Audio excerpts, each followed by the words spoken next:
bar. Mike's running around. I don't know what he's missing. Sorry, I'm a little bit behind. He's a little bit frazzled. So welcome to dinner in Paris. We're gonna prepare, Mike is gonna prepare a fish wrapped in paper, and I'll let him do the French pronunciation because I am not good at that. Just like I didn't say bonjour or bonsoir. Really, bonsoir is what I should have been saying. So, Bonsoir. bonsoir. So tonight we go to Paris, and interestingly enough, both Mike and I have been to Paris, but we've never been to the city together. We've just been to the airport on our another trip that we took to the south of France when the kids were little. So why don't you come over and talk about what you're doing here with the fish, and then we can just talk a little bit about some of our Paris adventures. Okay, sounds good. So I'm making Atlantic redfish papillote. A papillote. That means fish wrapped in paper. So I have one that I'm about to slide into the oven, and I'm going to show you how to prepare the other one. So what I've got is my parchment paper here. Let me put the cam on. Okay. So I have my parchment paper already. So this is probably about 14 by 12, something like that. And I put down a nice bed of spinach here. This is baby spinach. You can use arugula, any other types of mixed vegetables, mixed greens if you would like. And then what I have is some Atlantic redfish that I got from localprovisions.eco. And sorry, need to dry this off first. So this is the redfish that I have. See the fish. Yes, I know that. Okay. You want to do this? No, Okay. Thank you. So you can see the red on this. This is sort of like it's a bottom feeding fish. It is also called red bass, I believe. There's a couple of different names for it. And the reason I'm doing this is I want to make sure that my fish is dry and all of that. So you can see the nice red skin on this.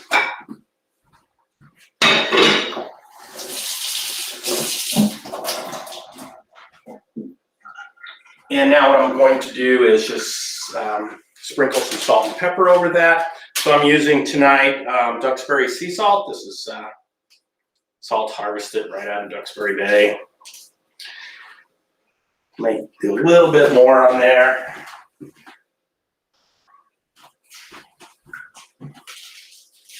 Okay, that's enough.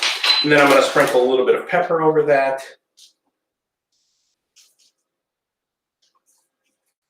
Okay.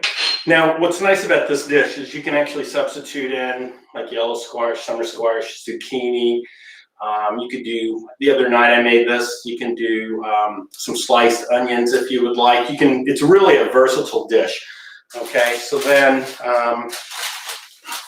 I'll take my knife here. This lemon looks funny because I zested it a little earlier today. Okay, and then here is my, right here, sorry.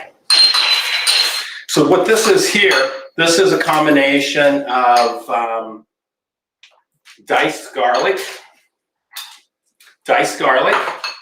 a small shallot, a quarter cup of butter, some Duxbury sea salt, and a tiny bit of pepper, I believe, just a tiny bit. The recipe is located on friesiescornerbar.com. If you recall last week, if you watched, I made a lime butter up, and I definitely prefer the lime better than the lemon, but lemon tends to go better with fish. So lime goes really well with beef. Oof. So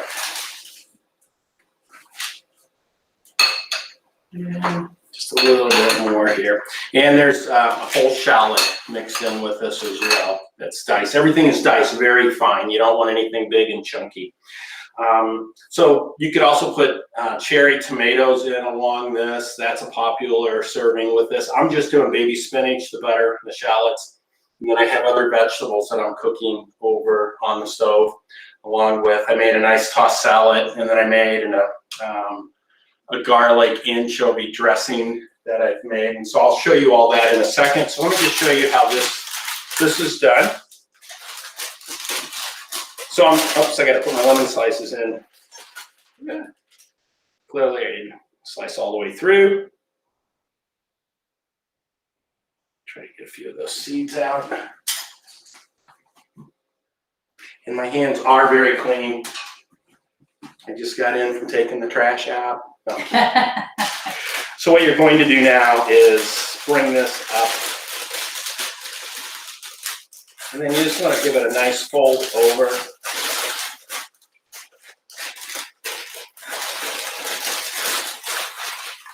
It helps if you can crease it. And then one more. And then you fold this down.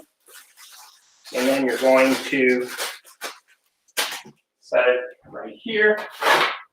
I have one other one that I've already done. My goal tonight was to make this one and pull this one right out. Unfortunately, I forgot to preheat the oven, and our oven takes a while. So this will take about 12 to 15 minutes. The one thing you don't want to do when you cook fish is overcook it. It's better to be undercooked than overcooked. And this is such a thin slice, this red fish is. It's very thin. If you were doing like Captain's Cut cod, you would probably do at least the minimum of 15 minutes. If you were doing a nice fillet of, say, a striped bass loin, you would definitely want to go a little bit longer. These are very thin. These are going to probably take maybe 12 minutes at the most. I'm going to go ahead and slide this in. Like he's doing that, I'm going to move his tools. So, and then hopefully that'll be done before the end. We're finished up with the show. yeah, hopefully. So I'm going to go ahead and set my timer. So while he's doing that, I am going to start on our first cocktail because I can tell, I think I need one. He has his wine, but so the first cocktail of the night is a French 75. And now I actually just noticed there was a mistake in this recipe, just with the garnish. It has a lemon garnish. So we are going to start with the French 75. This drink was, there was a time in the 20s during Prohibition when everybody would go over to Paris and enjoy all the cocktails. And this cocktail originated during that era. And this is a great cocktail. It's light, it's refreshing, it's just really good. It's a nice drink that to drink during the summertime or even any time for that matter. So I'm going to. It starts with gin, and now this drink, I love this cocktail made with a botanical gin. So I am using this Uncle Val's botanical gin. So the recipe calls for 1.5 ounces, so I'm going to put 3 ounces in, since I'm making 2.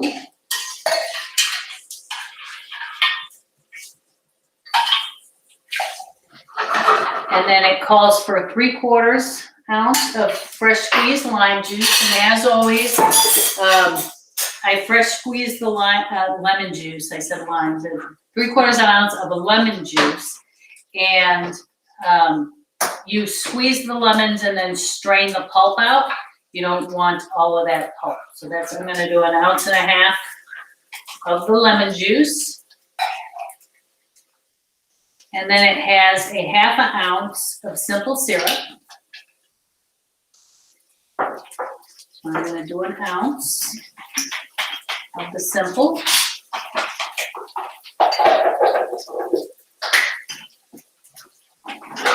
And then we are going to shake this over ice because it has the juice in it. As we had said before, if there is any juice or lemons or egg or milk or dairy, you want to shake it versus stir it.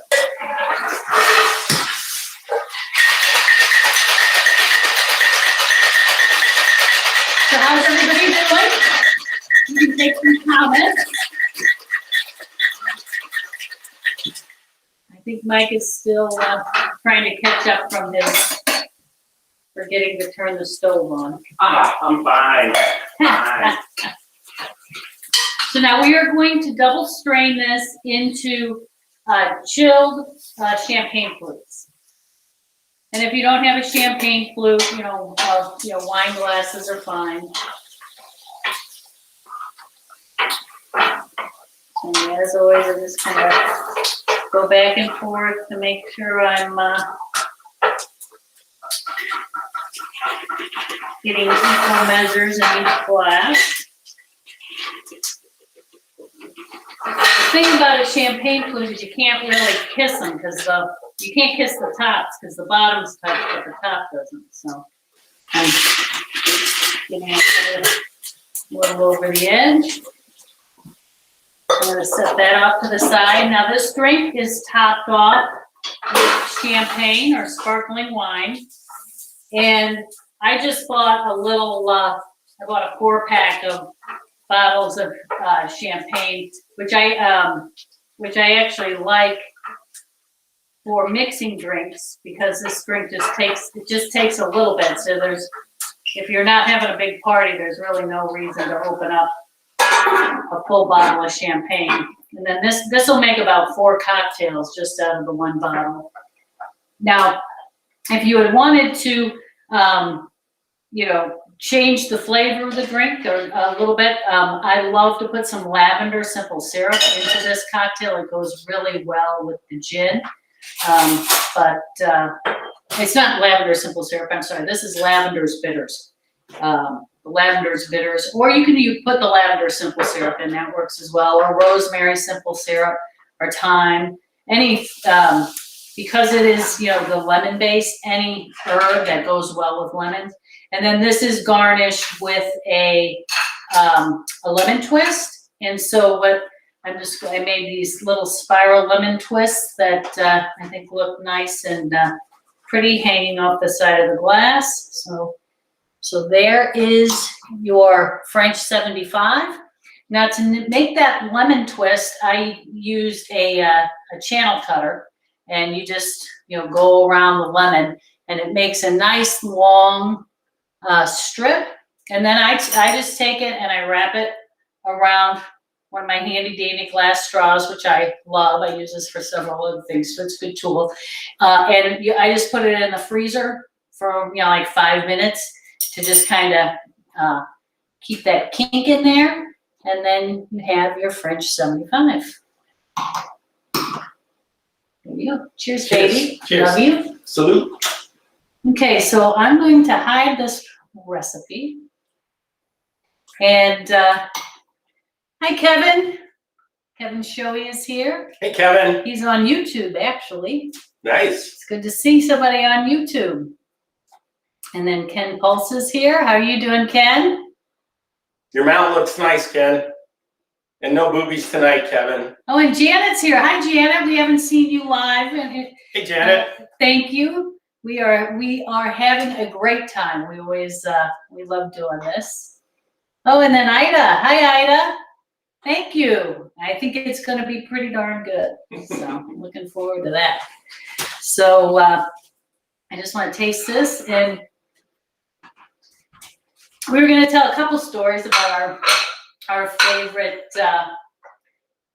adventures in Paris. So you want to start out and talk about the trip you took with Max? No, go ahead. You can tell the beginning of it, and then I'll finish up the other part. Yeah, why don't you sit like you're actually in the view of the camera? Okay.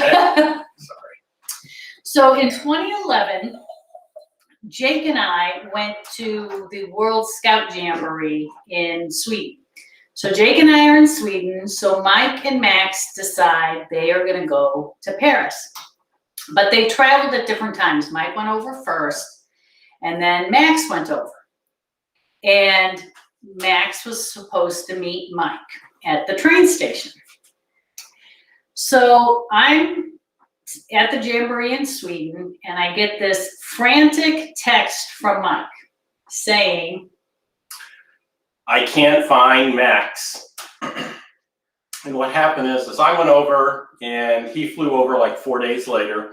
And I was in one part of Paris and I was moving to another location because we wanted to explore up in that area.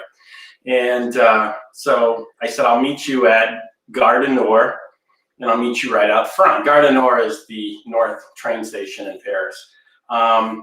And his flight was going to get in, typically they get in like at 7:30. And I said, it should take you about 20 minutes to get through customs, all that, grab your train.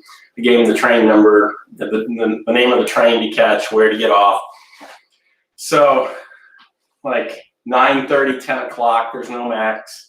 11 o'clock, there's no Max. So I'm trying to call him, but of course he's not responding because he didn't have an international SIM card. So I texted Shannon and I'm sitting around out in front. Now remember, this is the time before we all have iPhones, right? So he's texting me on his flip phone and I have a BlackBerry, the old school BlackBerry.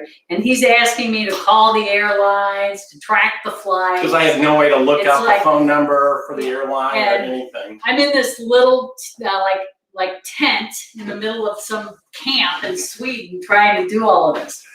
So, I'm there till and we were supposed to go on a bike ride. We were supposed to do a Fat Tire bike tour. Then we had something else planned for that day. So I was able to cancel those or move those to a nighttime. And finally, after texting and trying to get in touch with Shannon and going through all that, and I'm walking all around the train station and I've got my carry-on. No, actually I had a backpack. We were backpacking, I had a backpack. So I had my backpack, so I'm cruising around the station and, because there's 4 entrances, but you can tell which is the main entrance. But finally, like 12:30, maybe 1 o'clock, I'm sitting out there leaning against this post and here comes Max. So now, this is what happened to Max. Mike had given Max, how much money did you give Max? I gave him $500 to put in his checking account. And how much cash? And then I said, here's $35 or something to get you from the house through the airport to Paris. So that's basically just some lunch money, spending money. So Max has $35. He gave 20 of it to the kid who drove him to the airport. And then he bought food. So he gets to Paris with, I think, like $5 US. So then he goes to the exchange counter to exchange it, and they give him some measly amount of money, which was not enough to buy. I think he was two euros short to buy a train ticket. So he couldn't buy a train ticket. His cell phone wasn't working and his debit card wasn't working because he did not get the debit card approved to work over in Paris, or he was going to the wrong ATM machine. So the kid, he has no money. He basically begs to get enough money to make a phone call, and he tries calling Mike on his cell, but that didn't work.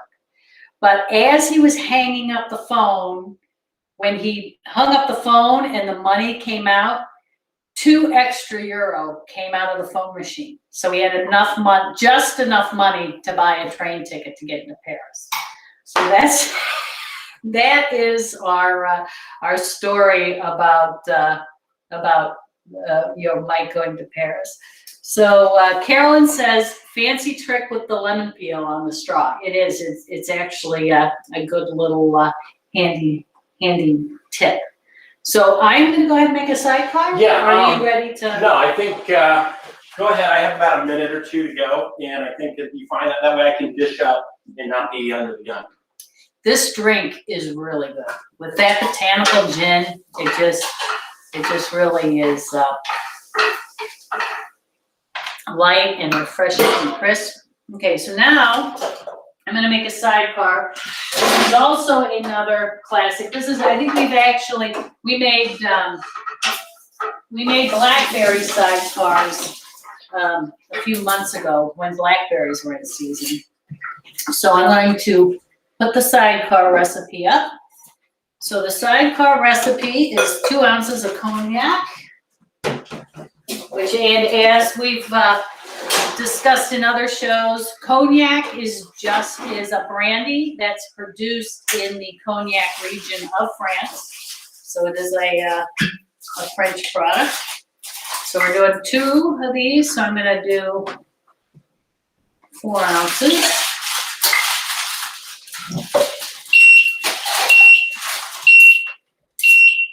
And I'm going to do a ½ ounce of orange liqueur. And again, staying in the French theme, we are going to use Cointreau orange liqueur. We like Cointreau. It's probably one of our go-to orange liqueurs. I also like the dry curacao, which is not as sweet. And this is, what did I say, ½ ounce? So I'm going to put 1 ounce of this in. And then we're going to do 3/4 of the fresh lemon juice. So that is 1.5 ounces. And then we are going to do 1/4 ounce of the simple syrup. So you don't need as much simple syrup in this one as you did the other one because it has the Cointreau, which is also a syrupy, sweet liqueur. So those are the components of the sidecar. I'm going to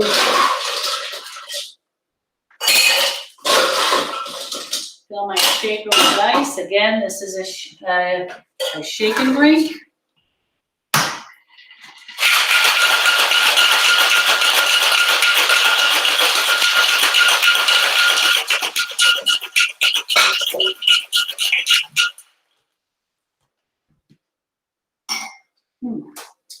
Got a real good seal on this one. Did you spill? No, it popped up and got all cockeyed. Can you help me open this one? Oh. I just need you to squeeze, if you can just squeeze it. Wow. There you go. Don't go that way. You had it. Yeah, I know. Never had it. That there. Okay. Never had that kind of problem. Okay. Okay.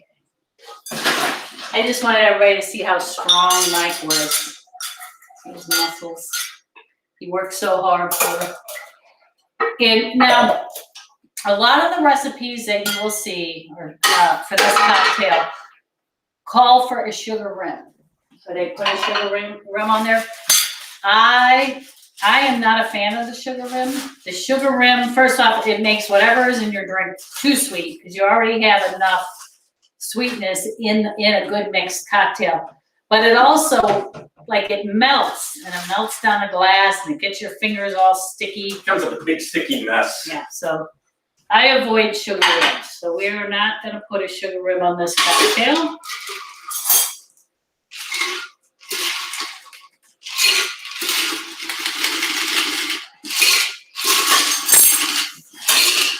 Now this is the cocktail that called for the orange twist. So, and as always, when you have your orange twist, you just take it between your fingers and pinch, and you get all of that nice orange oil on top of the cocktail.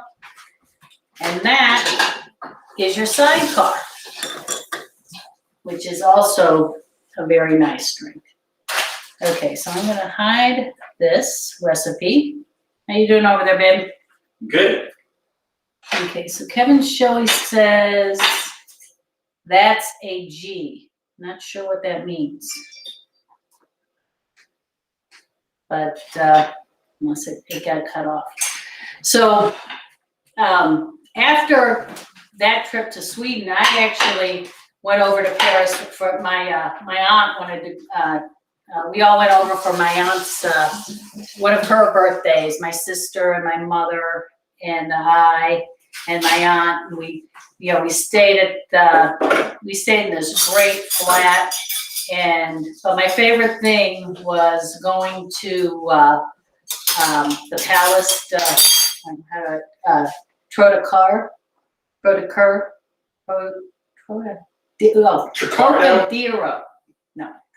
Okay. And there's two museums on either side, and there's a high elevation, but you can see the Eiffel Tower. And at night on the hour, it would twinkle. And when that Eiffel Tower twinkled, it was just like, oh, amazing. So. Cheers. I love you. I messed up on that. I've been to Paris a couple of times. Shannon and I have never been there together, other than when we landed at the airport on a trip to the south of France that we did. It's just a little bit so people can see. Okay. So what I made is just a mixed salad there. I didn't toss it because I wanted to grate some Parmesan cheese on there. I put just a couple of anchovies on there. And then I made an anchovy garlic dressing here. And this was super simple. Marisa says that looks amazing, and it is. And Dory asked why it was a sidecar. She wants to hear your sidecar story. The sidecar story, okay. There's several stories on where the sidecar was invented. The one that is related to Paris is back, I believe it was in World War I. There was an army captain who used to show up at this cafe and in a sidecar. So he would have somebody drive him there and talked with the bartender. They came up with this recipe. They didn't have a name for it, and the bartender called it the sidecar because this captain would come in on a very consistent basis to order this drink, and so that's one name. There's one also from I think the Savoy in London, and we don't care about that because we're in France right now. But she wanted to know what was a sidecar. So anyway, so that is the sidecar story. Yep. And that is our dinner. So I'm looking forward to our dinner in Paris. And next week we are scheduled to have a guest, which I'm hoping that all works out. Yep, Ashley Gardner from Quincy. And we would actually, if anyone would like to cook and do a cooking demonstration with us or do a cocktail demonstration with us. We'd like to, do a couple other, more shows with guests. So if you're not afraid of the camera, think about that. Oh, Kevin said, sorry for the cutoff. Too many sidecars. Well, thank you as always for watching us. We really appreciate it. And if you could just, all the recipes are at friesiescornerbar.com. And if you can like, comment, and share the site, where I think we're like less than 10 people away from getting to my 500 goal, so that would be great. Yeah, can you go back to the food camera before we hang up? I just want to show there was one thing that I don't know if you guys can see everything that we have here. Takes me once. Sometimes it gets weird, and I can't move it. Okay. So anyway, I also made a butternut squash soup that I have on top of that, just a little pat of butter, and then I put some smoked paprika on top. Along with that, here is the fish, and what I did is I sauteed up some asparagus, purple onions, and mushrooms, and I just sauteed that in a tablespoon of butter and a tablespoon of extra virgin olive oil. I put those in at the same time. You never want to start the butter without olive oil in there. And then this fish, I have one in paper, one is not. I took it out, and it's just laid on spinach. I prefer haddock and cod. I'm not sure about the redfish. I think this would be really good in tacos after I'd gotten it and started it. We're using Duxbury Saltworks. We're using local provisions. The wine that I'm drinking is by, where did I put it?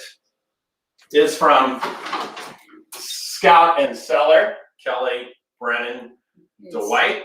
This is a Pinot Gris. Too far back. This is an awesome wine to accompany this meal.